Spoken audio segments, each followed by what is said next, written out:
শেষ হলে ওরে কিস্তি ওলা এসে উকি মারে আমি দেশ ছেড়ে হারে পালাবো রে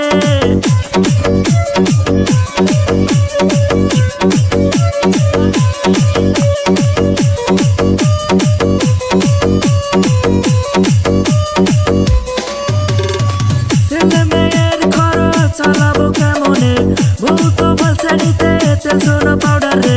ছেলে মেয়ের খরচ চালাবো কেমনে বউ তো বলছে নিতে তেল সোনা পাউডার রে এত জ্বালা নিতে পারি না রে আমি পাবো শান্তি বলো কোথায় গেলে আমি যাবো না আর ওই বাজারেতে বাজার গেলে ভয়ে হাত